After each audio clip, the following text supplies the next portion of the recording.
We're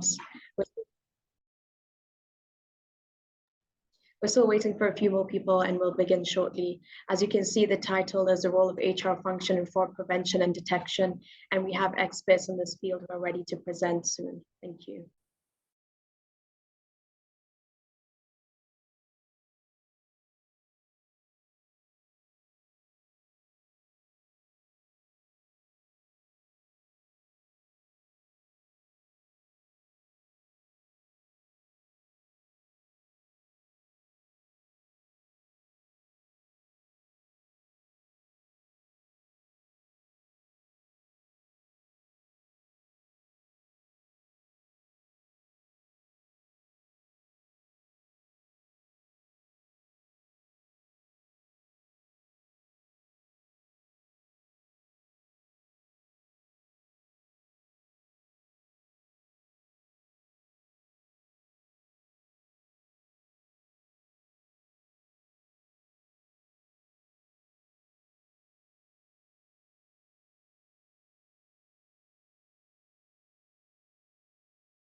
We'll begin this shortly.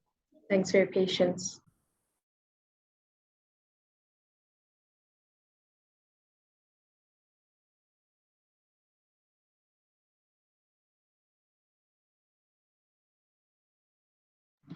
For all the new attendees, please introduce yourselves like the rest have, where you're from, the organization you're representing, and your name. Thank you.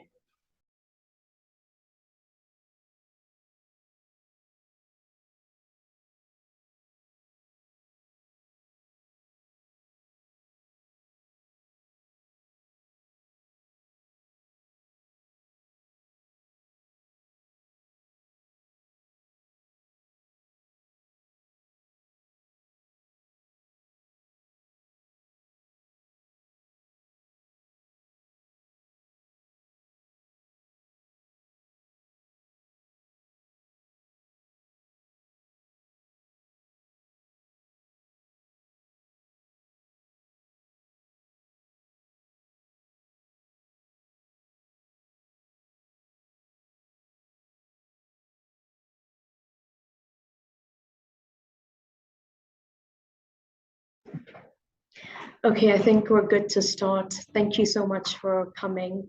We really do appreciate you all taking your time out of your day to attend this webinar. I will begin by giving you a short introduction of the agenda today, and then I'll introduce our panelists, and then we can begin the webinar. And additionally, I encourage all of you to type in your questions in the chat, and then we're going to have a discussion towards the end of this webinar. Thank you. So to start off, we're going to have an introduction, and then we're going to go through various different topics in detail from our experts that are here. We're going to talk about HR's crucial role in fraud prevention. We're going to talk about the fraud triangle, and then we're also going to go through the roles of HR in fraud detection and prevention, and then exit interviews and offboarding procedures, and then eventually end with the Q&A session. So Abdul Zahir Sheikh is a partner here at BDO in the Risk Advisory, Internal Audit and Forensic Services of BDO. He's had several years of experience, 30 years in total, 7 years in the UK and 24 years here in Kenya. And he was a huge part of planning this webinar and also making up the slides and everything. And our next panelist presenting is going to be Roger Muhia, who's the Assistant Manager in Risk Advisory Internal Audit Forensics in BDO East Africa here. And he's had over 5 years of forensics professional experience in several industries, including NGOs, FMCG companies, manufacturing, banking, financial services. And prior to joining BDO, he was a senior associate at Stealth Africa Consulting. And now I guess we can start the webinar. And again, I'll encourage you all to put in your questions in the chat. Thank you.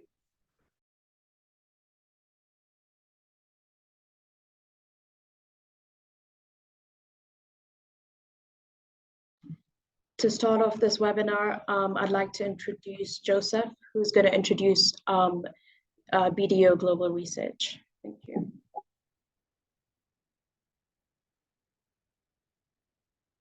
Good afternoon. My name is Joseph Mwazanja.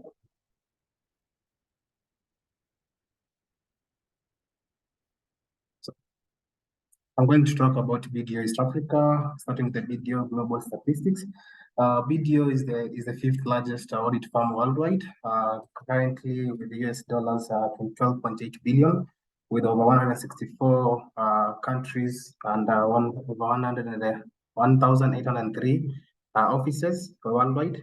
BDO it is represented in all the dark shaded areas. We have focusedly main revenue for 2022 was around 12.1% increase, and then another percentage of around 12% in Asia, and 42% and 22% advisory and audit and associate. If you go, our main services ranges between the audit and assurance, where we talk about the statutory audits on financial statements, the audit of donor-funded projects. Then we have taxation services, we have business services and outsourcing, and primarily the advisory services that take part in this webinar, and internal audit, risk management, and forensic. I'd like to let Roger to take over from here as we go on with the webinar. Thank you.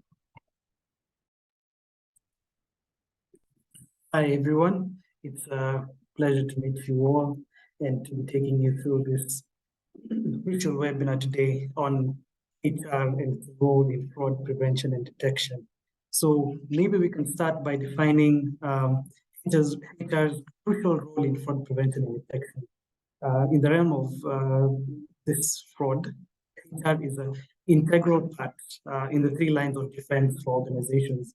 And some of the reasons why this matters is, 1, HR are the gatekeepers of workforce integrity. HR professionals play a pivotal role in ensuring that individuals in the organization align with the organization's values and its standards. And by establishing stringent hiring processes, which we'll talk about later, HR sets a very good foundation for a trustworthy and reliable workforce, which mitigates the risks of potential fraudsters infiltrating an organization.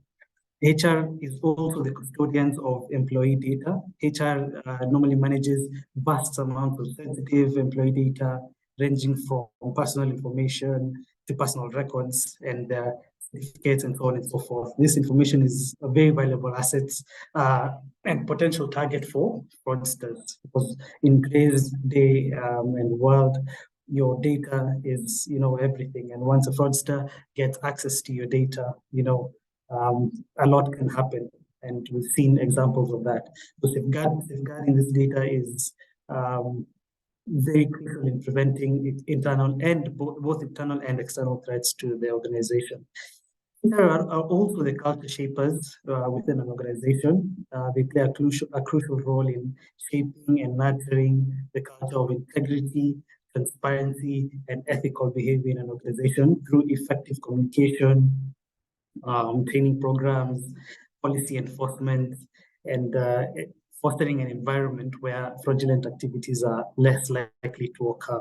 HR also plays a very crucial role in early detection of red flags. HR is a unique department where they're able to observe employee behavior performance and interactions, recognizing and addressing red flags that they observe, within the department. And this is very crucial, in preventing fraud, because proactive monitoring of employee activities, changes in behavior, and addressing these potential issues swiftly contribute to an organization's ability to prevent and detect fraudulent activities. And the last thing that HR plays a very crucial role in is collaboration across departments. Fraud usually, and as we'll see, normally occurs via collusion of more than one person. And fraud prevention is not the sole responsibility of one department, like the internal audit department or management or that sort of thing. So HR collaborates with various departments, including finance, legal, IT, and internal audit, as we'll see, to create a multidisciplinary approach to fraud prevention. And through this cross-departmental cooperation, HR ensures that policies, controls, and monitoring mechanisms are integrated seamlessly, into the organization's overall strategy for fraud prevention. So before we delve into the role of HR, let's briefly introduce fraud, and occupational fraud. Answer the question what fraud is, just for us to understand. Fraud, according to Black's Law Dictionary, is any activity that relies on deception in order to achieve a gain. So you be deceiving someone in order for yourself to gain. And fraud becomes a crime when it is a knowing misrepresentation of the truth or concealment of a material fact to induce another to act to his or her own detriment. So in other words, if you lie in order to deprive a person or an organization of their money or property, then that is committing fraud. So occupational fraud is defined as now the use of one's occupation for personal enrichment through the deliberate misuse or misapplication of the employing organization's resources or assets. It is very likely the most costly and most common form of financial crime in the world, according to key experts. And there are two key reasons why this crime is very prevalent. The first is that any organization with employees, to some extent, has to trust those employees with access or control over its assets, whether it is keeping books, managing accounts, getting inventory, and so on and so forth. It is this trust that can make organizations vulnerable to occupational fraud, because all frauds at their heart are based on breaches of trust. And the second reason why occupational fraud is so costly and common is that there are so many people in a position to commit these crimes. The global labor workforce consists of more than 3.3 billion people, a large majority of whom will never steal or abuse, the trust of their employers. But even if a tiny percentage of these individuals cross the line, the result is millions of occupational fraud schemes committed annually. Let's look at the main categories of occupational fraud. These are defined by the Association of Certified Fraud Examiners. They normally do a statutory report to the nations every year, according to the 2022 report, and this has been the same all through. The main three categories of occupational fraud are asset misappropriation, corruption, and financial statement fraud. And we will see in the report that asset misappropriation, for instance, is the most common fraud, in 86% of cases, but with the least median loss. Corruption is more or less in the middle. It causes a median loss of $150,000, but it's the percentage of cases is 50%. And then financial statement fraud is the least common fraud, but the fraud that causes the largest median loss, being at 593,000 USD, as per the last report to the nations. So let's quickly define what these are. Asset misappropriation is a scheme where an employee steals or misuses the employing organization's resources For instance, theft of cash, false billing schemes, or inflated expenses reports. This is where the employee steals or misuses the employing organization's resources. Corruption is a scheme in which an employee misuses their influence in a business transaction in a way that violates their duty to the employer in order to gain a direct or indirect benefit. So, for instance, schemes involving bribery or conflicts of interest. These are the sort of schemes that are involved in corruption. Then financial statement fraud, lastly, is a scheme in which an employee intentionally causes a misstatement or omission of material information in the organization's financial reports. So those are the main categories of fraud. And then now let's look at the fraud triangle. Fraud is often, more than often, almost always explained through the fraud triangle. The fraud triangle is a model developed by a criminologist by the name Donald Christie, which consists of 3 key elements that, when present, create an environment for fraud to occur. And it's crucial for HR function, particularly to understand this fraud triangle, as it provides insights into the motivations and opportunities that lead to fraud. So the first is motivation or pressure. Pressure is any form of financial difficulties or personal debts or external pressure that would drive an individual to commit fraud. And it's crucial for HR to understand this, because recognizing these signs of employee stress, financial strain, or dissatisfaction is very vital, to understand the personal pressures that employees may face. Should help HR to create support systems and early interventions. The next is opportunity. So this is a condition or a weakness, in the internal controls that will allow fraud to occur without detection. So once a potential fraudster has the pressure, the stress and the motivation, to commit fraud, and they see an opportunity, a weakness in internal controls that may allow fraud to occur, without them being detected, then, this creates a conducive environment for fraud. And HR has a very crucial role in identifying and mitigating opportunities for fraud within its processes, such as hiring, payroll, benefits administration, and also working with other departments within the organization to implement these controls. And we'll look at how this can be done in the coming slides.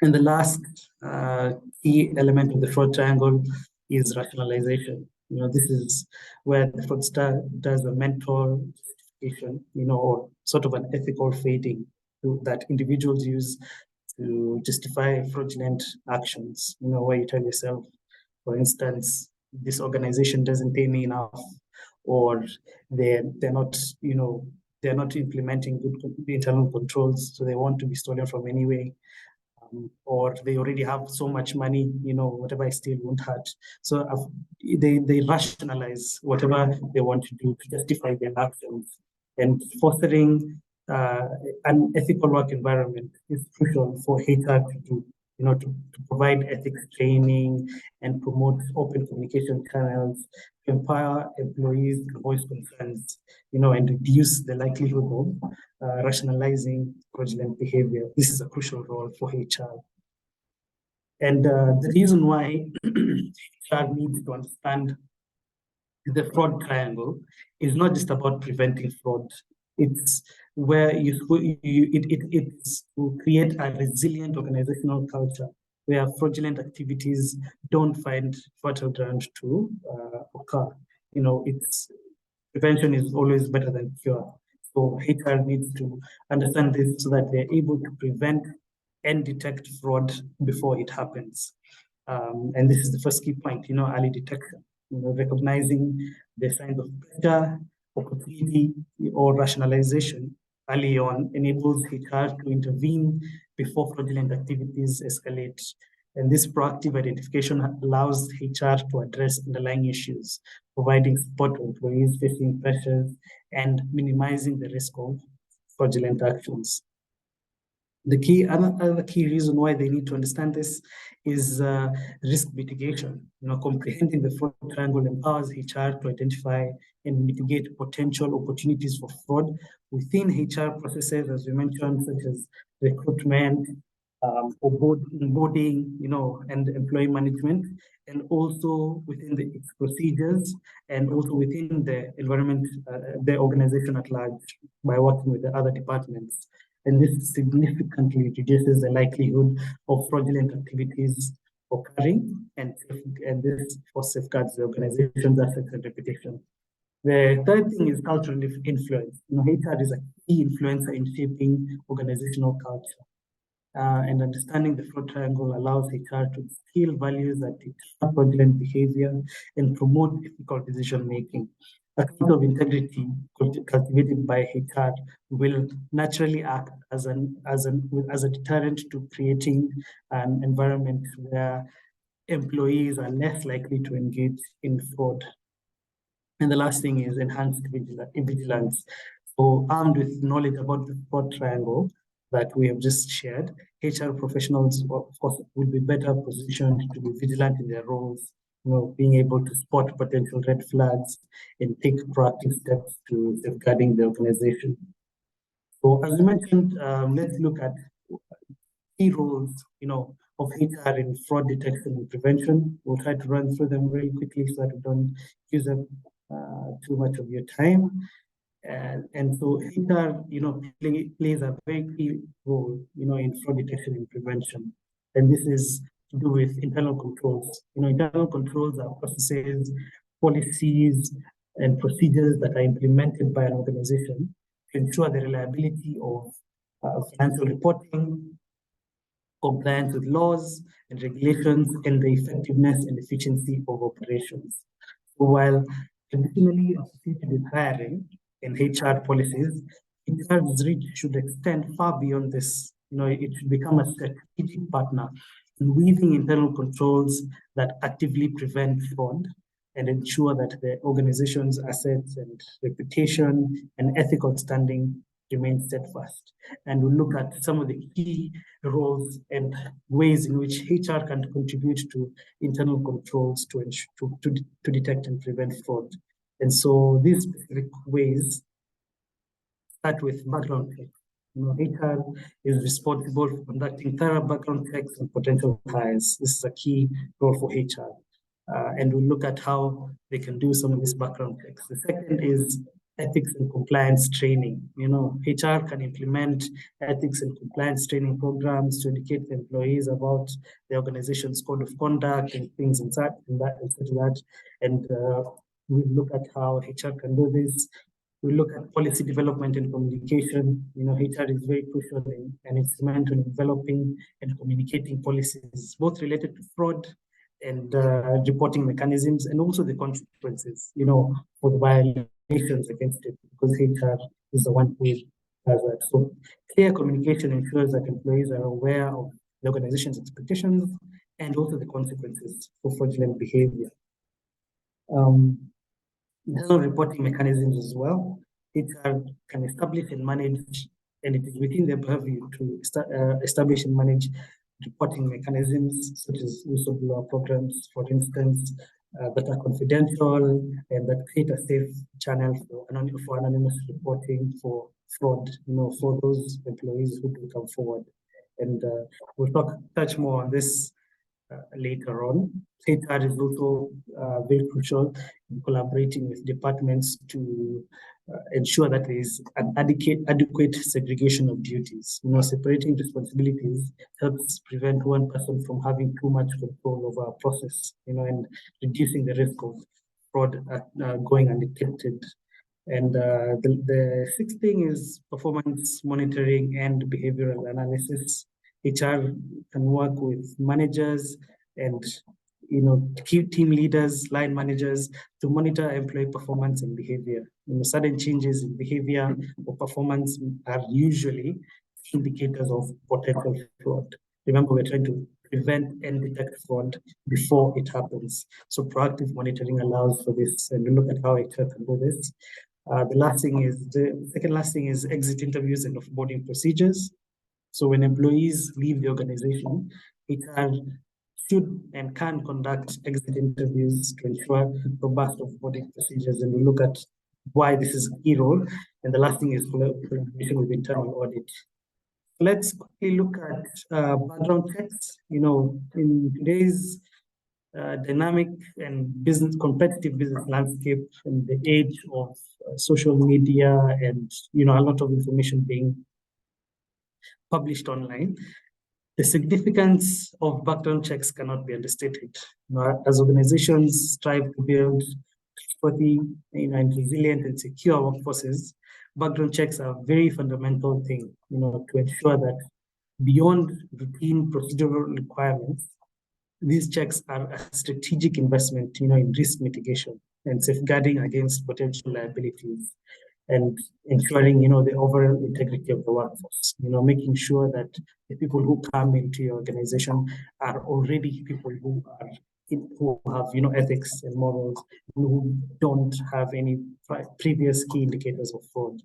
And some of the background checks that they can conduct are criminal history checks. This is scrutinizing an individual's criminal record if they have one, identify if they had any convictions that may pose a risk to the organization or its employees.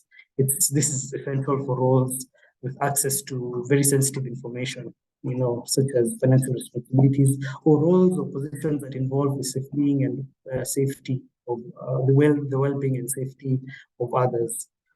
The second is credit history checks. This is where HR, assesses an individual's financial responsibility, financial history, particularly relevant for positions relative to financial management, or sensitive financial information, checking whether, when you see someone's credit history, seeing them maybe blacklisted on some CRB or something like that, you're able to see the kind of person you're hiring, and how they manage their money.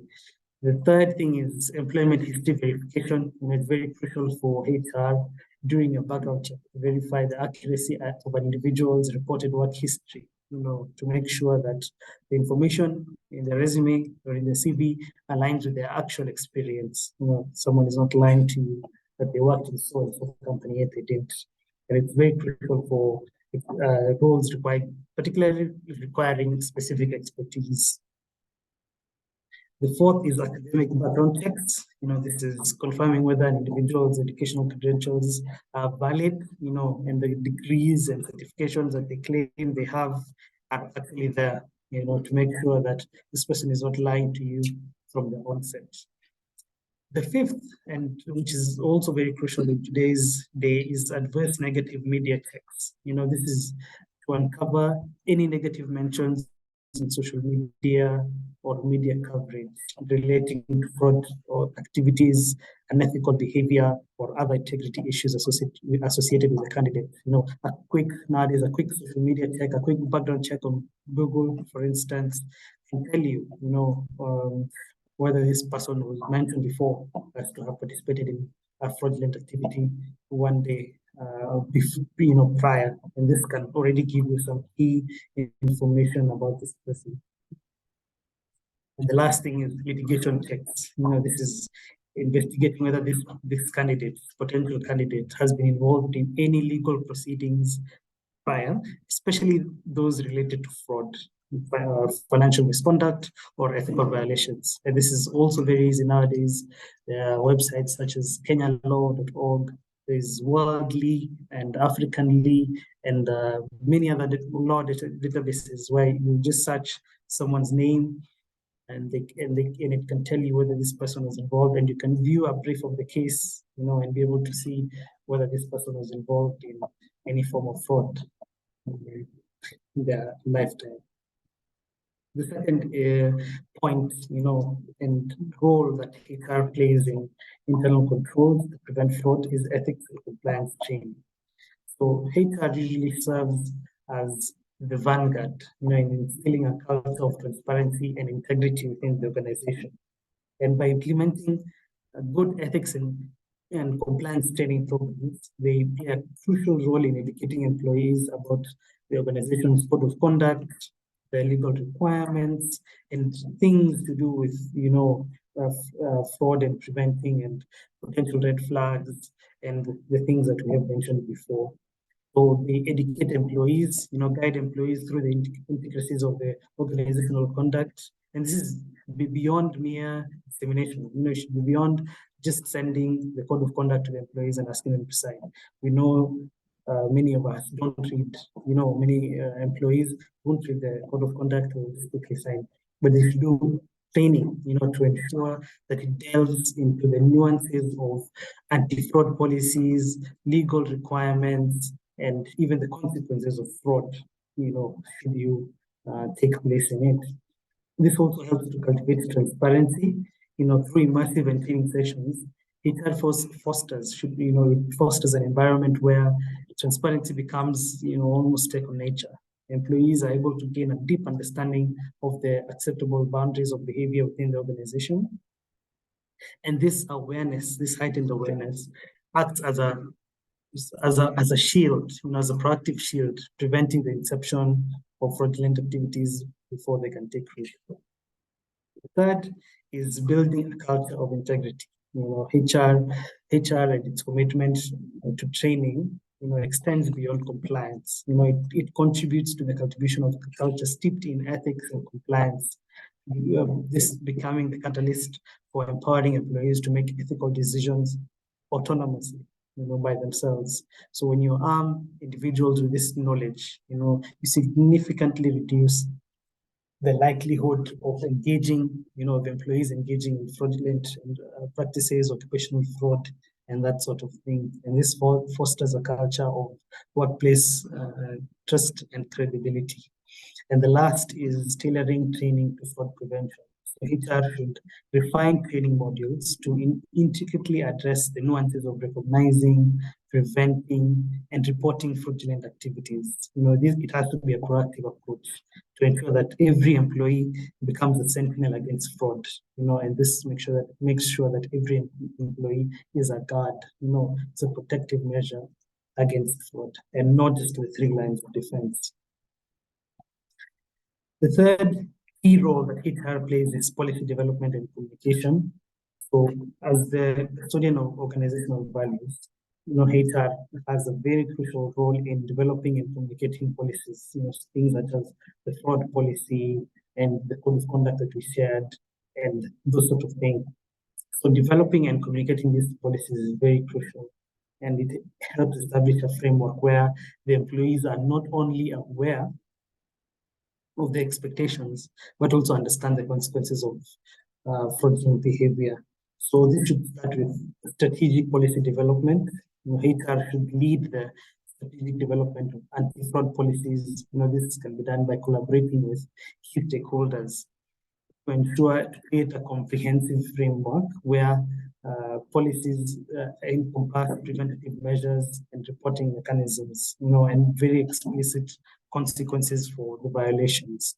And HR ensures that these policies are not just a rule, where employees is required to sign and move on, but it has to be a dynamic tool to safeguard the organization against potential fraudulent activities. They should also articulate the expectations. HR plays a very vital role in precise communication channels to ensure that every employee comprehends the organizational stance on fraud prevention. This clarity proactively sets the stage for a workplace where employees are well informed about the standards of conduct expected from them. And this is a very crucial role, and this is a role that HR plays very well in communicating every other expectation and every other thing within the organization. So they should also do this for fraud. HR also should play a very crucial role in communicating reporting mechanisms. Beyond the strategic policy development that we just talked about, HR should communicate the available reporting mechanisms to employees. Once whether fraud occurs, if fraud occurs, they should ensure that employees are aware of the reporting mechanisms that are available. Statistics show that once employees observe fraud, the most common way in which fraud is found is through tips. According to the ACFE report to the nation studies that we looked at through the years, tips are the most common ways in which fraud is reported. So HR should always communicate the reporting mechanisms that are available to employees to ensure that whether it is through confidential hotlines or designated personnel or digital platforms that we look at, HR should ensure that employees know how to voice their concerns and their suspicions. And the last is transparent consequences of violations, which we talked about. The HR should communicate very clearly the consequences of violating anti-fraud policies. So when you detail these repercussions, it deters and reinforces the organization's commitment to maintaining the highest ethical standards, and it deters fraud from occurring, leaving no room for ambiguity. We talked about establishing robust internal mechanisms. This is one key thing that we looked at in our previous slide, and how the HR can work with the various departments to establish these reporting mechanisms. It will start with, assessing organizational needs. Before you implement reporting mechanisms, you should look at your organization's unique needs, your risk, and have a thorough understanding of the needs of your industry, to ensure that the one you implement is right for you. You also look at the historical incidents of misconduct.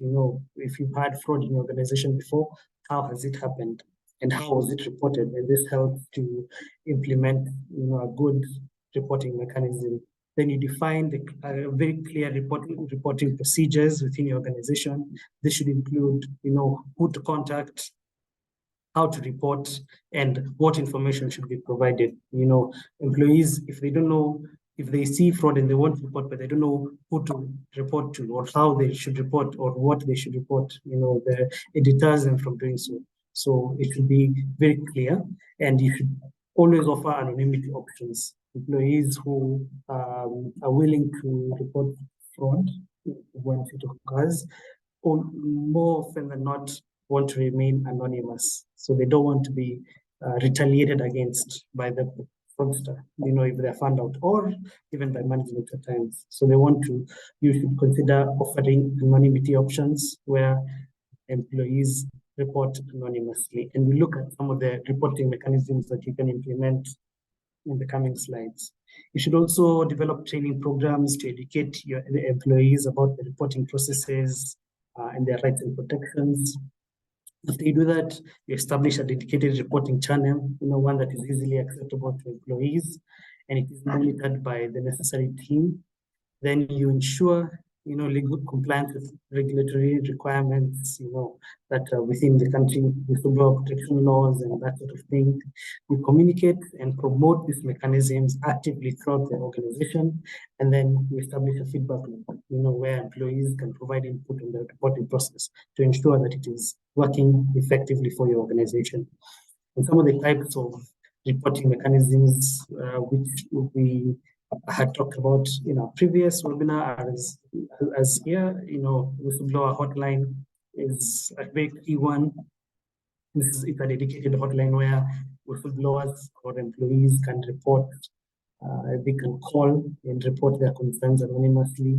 You can have an email reporting system where employees can anonymously send reports of fraud or misconduct, like an email such as ethics@soandsocompany.com. It helps you to have, confidential reports and gives the whistleblowers or employees who want to report confidence, that this is a separate email from one that goes to, so and so. You can have an online reporting portal where employees report online. You can have a dedicated HR, or ethics officer who is meant to, who employees can go to report fraudulent activities. You can have an anonymous mailbox or a Dropbox. You can have a mobile app, which works the same as the reporting portal to report the fraud. You can use third-party reporting services. You can implement like a platform like one that BDO uses is called the Integrity Line, where we give you a platform where your organization can set up and we independently manage it for you and forward you the reports that you get, and then you can have an ombudsman or an ethics helpline. Another key element in organizational dynamics where HR plays a key role in is segregation of duties. So HR collaborate and with other departments to establish a robust framework, while making, the employees in the organizational structure, they should always establish a robust framework of segregation of duties. This includes defining segregation of duties. What is segregation of duties? You have to tell your employees what these are.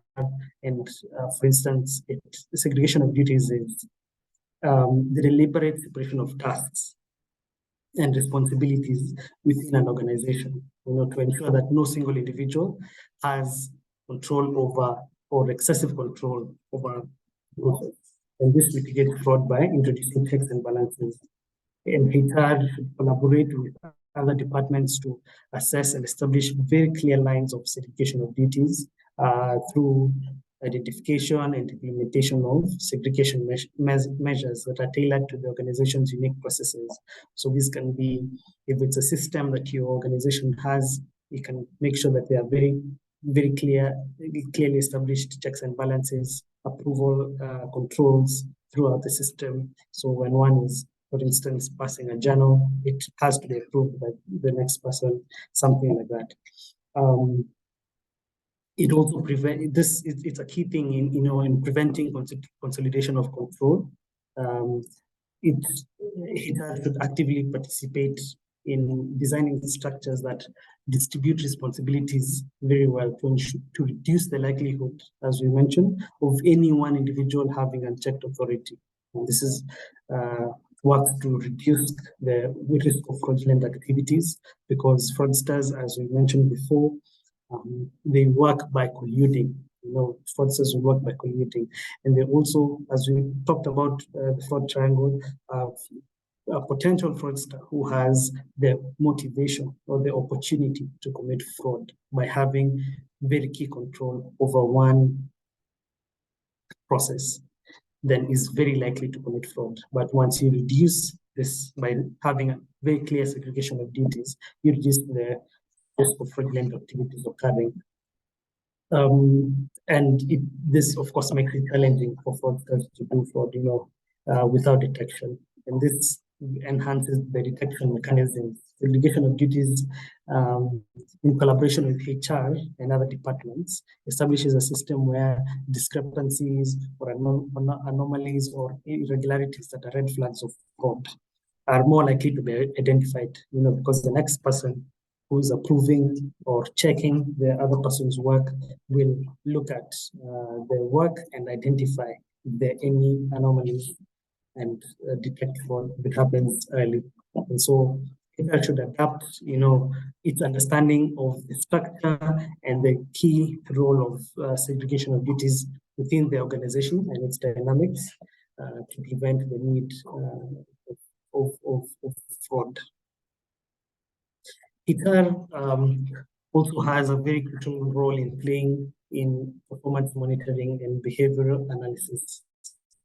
The HR, in collaboration particularly with managers and the key leaders in the organization, has a key responsibility in monitoring employee performance and behavior, because sudden deviations in these aspects may serve as an early indicator of potential fraud, warranting timely intervention. And some of the ways that they can do that is collaborative performance monitoring. This is where HR can collaborate closely with managers to establish a comprehensive performance monitoring system. This effort ensures that not only is the employee performance assessed quantitatively, but also qualitatively, allowing for a holistic view of the individual's contributions. And regular performance reviews. So for instance, regular performance reviews can be conducted, where metrics such as maybe sales targets are combined with qualitative assessments of teamwork, adherence to ethical standards, and then if there are any deviations, they are thoroughly examined. HR, through this, can also identify red flags. So in collaboration with managers, HR can actively identify red flags that could indicate potential fraud. And we look at some of the red flags that indicate fraud, particularly behavioral red flags that indicate fraud in the coming slide. We can also implement proactive intervention strategies. Proactive monitoring allows for swift implementation of the intervention strategies. So supported with the line managers and team leaders, HR can conduct targeted assessments, and engage in, say, open dialogues with employees and provide support, to address issues that may contribute to fraud once you identify changes in behavior or performance. So for instance, if an employee suddenly declines in performance, HR can intervene by offering additional training, counseling, or even addressing personal issues that may affect this performance and prevent fraud from occurring. HR should also provide training for managers on effective performance monitoring and behavioral analysis. This will ensure that managers are equipped, to identify the very subtle red flags of fraud. Managers, for instance, can be trained by HR on signs of stress in their employees or the signs of dissatisfaction that may lead to fraudulent behavior, or even sudden changes in communication patterns, or things like withdrawal from team activities. These are some key indicators of fraud, of potential fraud. HR also promotes open communication channels between employees and managers. They should promote very key open communication channels and establish a culture where employees feel comfortable discussing challenges or concerns, and this will allow for very early detection of issues, that may lead to fraud, and prevent, employee having the rationalization aspect, as we talked about earlier in the fraud triangle. So for instance, HR can encourage regular meetings where employees openly discuss challenges or concerns, and once HR listen to some of these things, they're able to identify key triggers, or potential behaviors that may, lead to fraud. So as we mentioned before, there are 8 key warning signs, or behavioral red flags of fraud that at least 85% of all fraudsters displayed before, committing the fraud. And this is according to the most recent ACFE report to the nations. So the 8 most common, starting with the most common one, is living beyond the means. So this is where employees live a lifestyle that is incongruent, with their reported income, displaying signs of excessive spending or luxury purchases, or a notable increase in personal expenses when you know that this is beyond their means. The second is financial difficulties. So when you recognize signs of stress, financial distress, such as frequent requests for loans, salary advances, visibly strained financial circumstances, where you see some of these key behaviors in a person, it may potentially indicate motive, the motivation aspect of the fraud triangle. The next most common red flag that has been previously displayed by a potential fraudster is unusually close association with vendors. So when you see an employee who maintains very close and unusually close relationships with their vendors, their customers, and this is beyond what is typical for their role, it suggests that there may be potential collusion, for fraudulent activities to occur. The next one is control issues, or unwillingness to share duties. This is where an employee resists sharing responsibilities. They hold on to their role they don't want anyone to know what they're doing. They want to exhibit a reluctance to delegate tasks, or even demonstrate a need for excessive control. This is a potential red flag for fraud. Irritability, suspiciousness, or defensiveness is also one, where employees exhibit very heightened irritability or being defensive, especially when they're questioned about their work or financial matters. This is a very key sign. Bullying or intimidation is one, where employees create a hostile work environment. They want to maintain control over their key role that we had mentioned earlier, or they want to silence potential whistleblowers. They want to make sure that even if you observe fraud, you're not going to, mention it to anyone. Family problems is also a key one, where employees, when they undergo significant personal changes, like divorce, or other family problems, this, of course, leads to stress, as with any human, but it also increases the risk of fraud, from the pressure aspect of the triangle.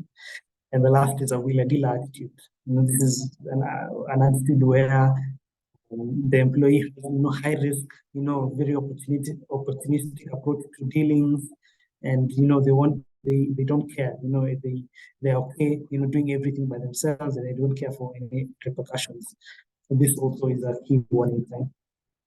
There are also HR-related red flags of fraud, and these are factors that might relate to the fraudster's job performance, or job security, as would likely be noted in HR records. The most common is the fear of job loss, when an employee fears that they're going to lose their job, or when an employee consistently receives poor performance evaluations. These are key, these are the main ones where employees are likely to exhibit fraud through, HR practices.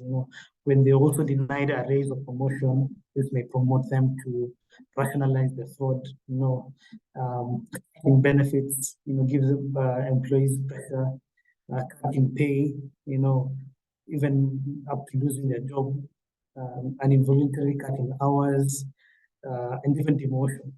Each of these factors can cause a very specific, financial stress, and also resentment towards the employer. And this might impact a person's decision to commit fraud. And according to the report of the nations that we mentioned earlier, 50% of fraudsters had exhibited at least one of these HR-related red flags prior to committing their fraud.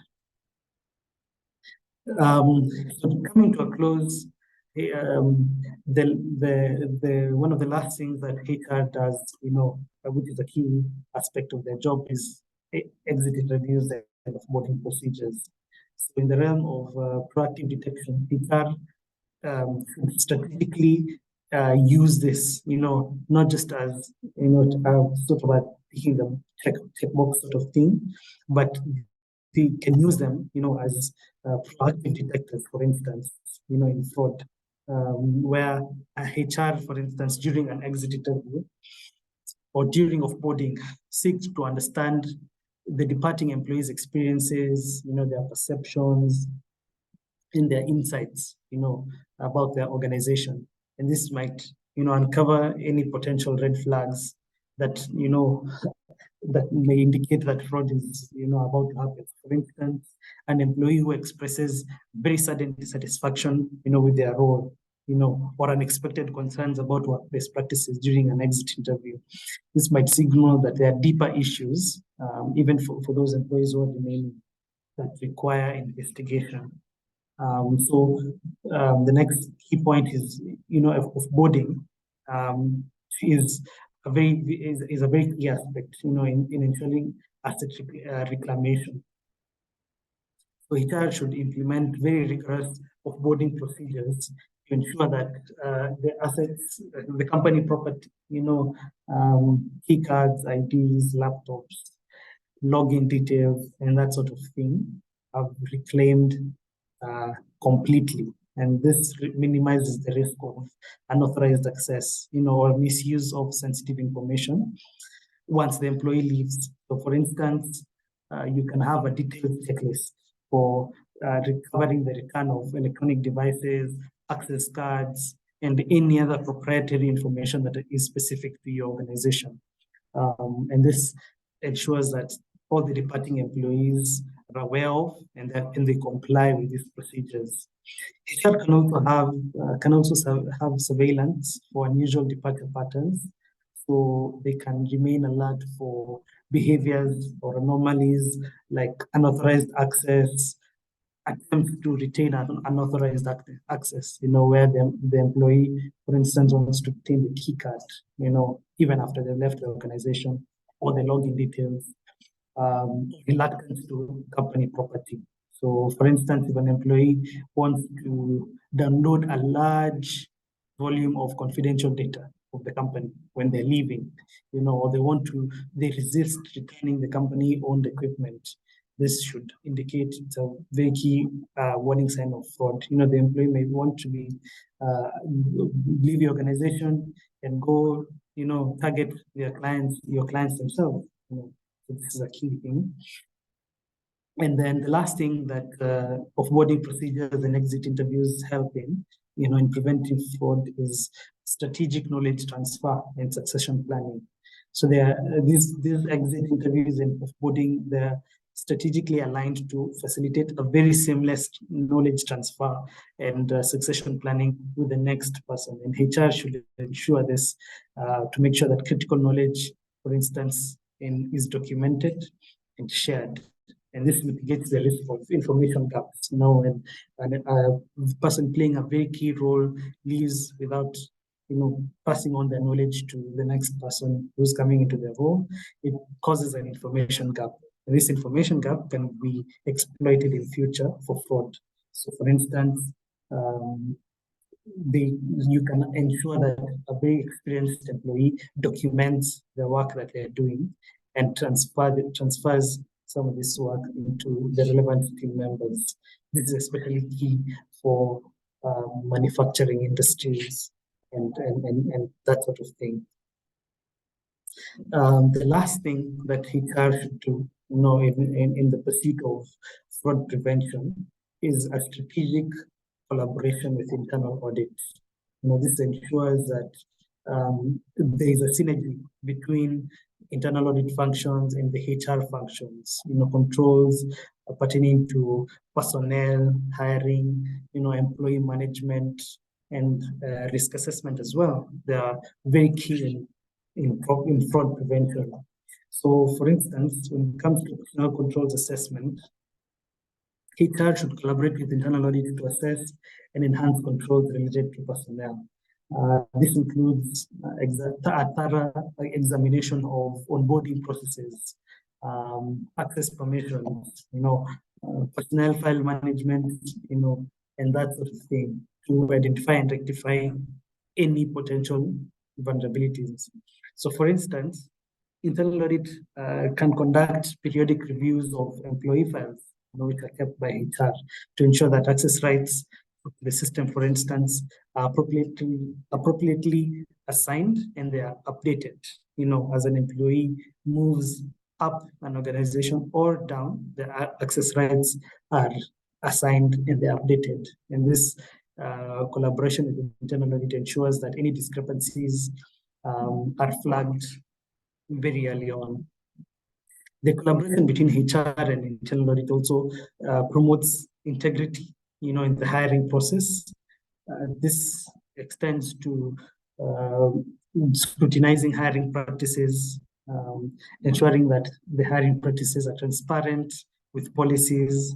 They're not, just hiring anyone willy-nilly. They're doing the relevant background checks, as we had mentioned before. And this minimizes the risk of fraud activities occurring during recruitment. So, for instance, internal audit can review the consistency of hiring decisions through the years. We can take samples of hiring decisions and review.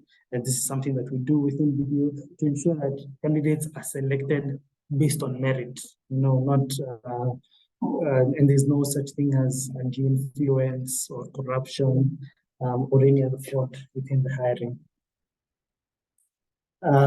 HR also collaborates to ensure employee management controls, so controls that govern ongoing employee management including performance reviews, promotions, and even terminations. HR and internal audit can jointly ensure that these processes are conducted transparently and in line, with your organization's policies. For instance, internal audit can perform periodic assessments of promotions and termination decisions, to verify that they align with performance metrics and they're not influenced by any fraud, activities within HR or any internal biases within the HR team.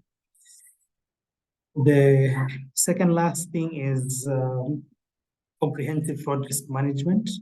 So HR can collaborate with internal audit to conduct a comprehensive fraud risk assessment to ensure that this fraud risk assessment will be specific to the HR processes. And this joint effort identifies any potential fraud risks, and assesses their impact and formulates strategies to mitigate these risks. So for instance, a thorough collaborative risk assessment between HR and internal audit can identify areas vulnerable to fraud within HR practices, such as payroll fraud, or unauthorized access to sensitive HR data. And once you identify this sort of thing, mitigation measures can be implemented based on the findings. And the last thing is continuous monitoring and adaptation. So HR and internal audits should commit to continuously monitoring HR processes, regularly reviewing controls and updates to controls and evolving fraud risks through the organization to ensure that the ongoing prevention of fraud is ongoing. So for instance, the internal audit and HR can collaboratively establish a system of continuous monitoring for personnel-related controls, for instance, that I mentioned earlier.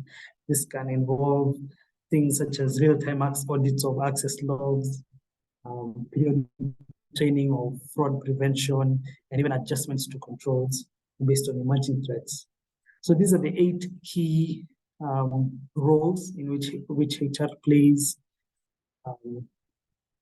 in ensuring very key and good internal controls within the organization to prevent fraud and or detect fraud. And just to summarize what you've been through, I know it's taken a lot of your time. Today we've defined fraud and the fraud triangle, and we've also understood why HR needs to understand it. We've looked at the 8 key roles of HR in fraud prevention and detection. Things like we've looked at background checks and how you can do this. We've looked at ethics and compliance training. We've looked at policy development and communication. We've looked at robust reporting mechanisms. We've looked at segregation of duties, performance monitoring, and behavioral analysis. And here we've looked at some of the key behavioral red flags of fraud. We've looked at exit interviews and offboarding procedures, and also collaboration with internal audit. And I think if there are any questions within the chat, we can take them now. Thank you, Roger.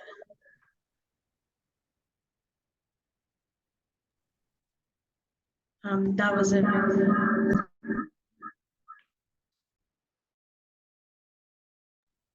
sorry. Thank you, Roger, for your expertise. That was a very insightful webinar. As he mentioned, we're open to take a few questions. Please type in your questions in the chat and we can begin a discussion. And I also wanted to mention that this webinar is actually coming at a very good time because this week is actually Fraud Awareness Week, announced by the Association of Certified Fraud Examiners. And it's a great way to finish Fraud Awareness Week. So please type in your questions and we'll begin shortly.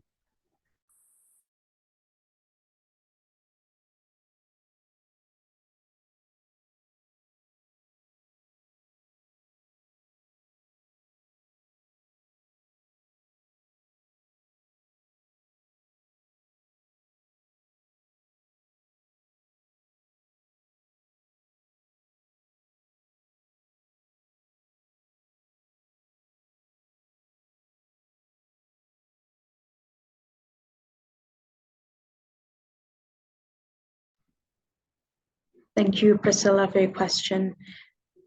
Priscilla's question is on background checks. She says, we usually fail to get genuine feedback from referees and previous employers.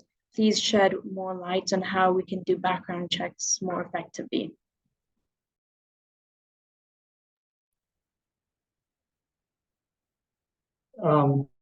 This is a very good question. Background checks, like we mentioned in our, we can just quickly go back to that slide, just to quickly run through it. Background checks should employ the 6 key aspects that I've mentioned here. Beyond just looking at the referees, someone may share referees who are already talked to previously, or referees who are not even willing to share things about their information. So you can contact an organization such as ourselves to do a very thorough due diligence background check for you. But if you want to do it yourself, you have to look at the 6 key aspects that we mentioned here. You have to conduct online searches and checks on databases. There are databases such as the Panama Papers, which release anything to do with criminal activity. There is Hain Online, just top of my mind, and there's also LexisNexis, where you can search if an employee has had any previous criminal history checks. You can look at the credit history through the CRB. In terms of employment history verification, you can contact the school, you can contact, the previous employers. If the referee doesn't want to share, just look for someone within the organization. And this is something that organizations such as ourselves are able to do independently to make sure that we have a very independent view of that. As we said, you can look at the academic background of the person, verify whether the certificates are legitimate. The adverse media checks are also very key. You should also always check whether the person you want to hire has been mentioned in any form of social media as having committed any form of fraud in particular in the past. Litigation checks we also talked about. Websites such as Kenya Law, Worldly, and African.ly, even Safely for South Africa. Most developed countries nowadays have a database where they collect all legal information of all cases that have been conducted.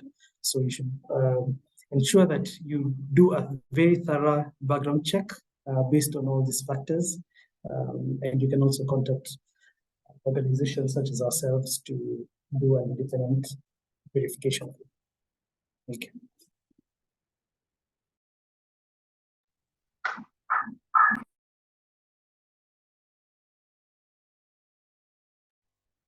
Thank you, Roger. I was wondering if anyone else had any questions before we wrap up this webinar. Please send in your questions soon. Thank you.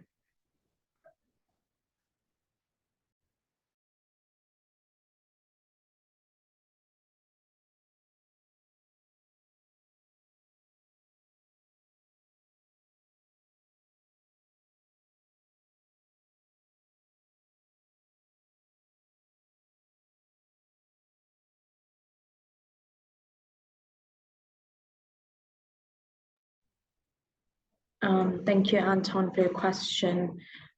His question is there any fraud checklists which employers can access for background checks?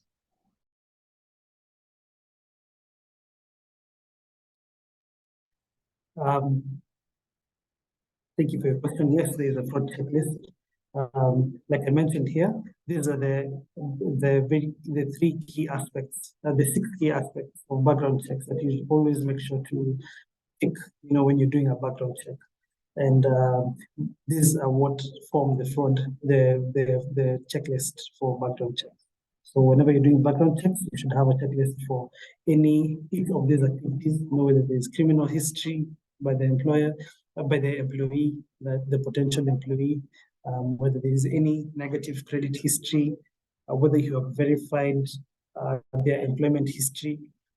This also includes CV gap analysis. You look at any gaps within the CV, and make sure that they're explained by the employee during interviews. If these are not very well explained, this also forms, a red flag. So you have this form the checklist, whether each of the certificates and degrees, that the person has mentioned are verifiable, whether there are any adverse negative media checks, whether you have found any and whether you have found any litigation checks. These form the key checklists, when you're doing a background check. And once you are able to verify that all these 6 things are okay, then you should be able to progress with it. Thank you. Thank you.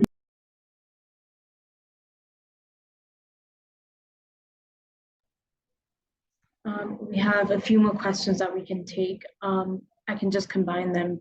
So there's a question about the credit bureau in Rwanda and what they can use for future background checks and credit checks. And then another question on who detects the HR fraud. For the credit bureau for Rwanda, I'm not sure. That would be something we'd have to check within our organization within Rwanda, and maybe we can get back to you on that. But on the question on who detects HR fraud, so as you mentioned, HR should play a pivotal role in establishing the policies and the internal controls. And as they collaborate with internal audit, like we had mentioned, maybe I can just quickly go back to that slide. Collaboration with internal audit. Internal audit is an independent audit, an independent party, within an organization, and collaboration with internal audit ensures that as internal audit are doing their processes, like the personnel controls assessment, or the hiring process, or the employee management and the fraud risk, internal audit can be able to capture some of any frauds that may occur within HR. So for instance, we talked about payroll fraud. We mentioned payroll fraud. So if internal audit are doing a sample on the payroll, making sure that the payroll is aligned with the actual employees, in the company, this is something that if they find fraud, would be especially to do with HR, because HR many times oversee the payroll. So, collaboration with internal audit is key in ensuring that fraud is detected and prevented. But if fraud occurs, even within HR, you can it would be recommended to get an independent organization, outside organization such as BDO, to conduct forensic audit, within the department. So within HR department, for example, to verify whether the allegations are true.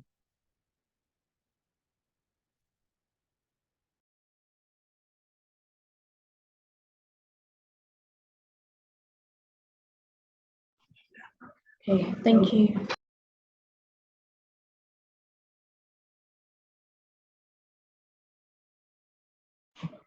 Okay, thank you guys so much for participating in this webinar. We truly appreciate it. Just a few household stuff. So we do have a few more webinars remaining for the year. Next week, we have one on Wednesday, which is about unveiling effective compliance and anti-fraud strategies, a deep dive with BDO forensics experts. And we have another one about fraud unveiled, which is about the steps to take after detecting fraud in your organization. And these are going to be obviously run by experts, and it's going to be a lot of helpful information for your organizations. And we really hope to see you guys there.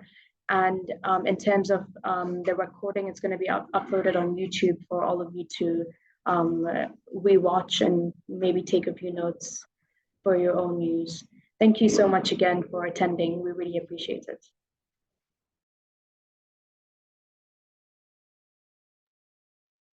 Thank you, everyone. Bye-bye.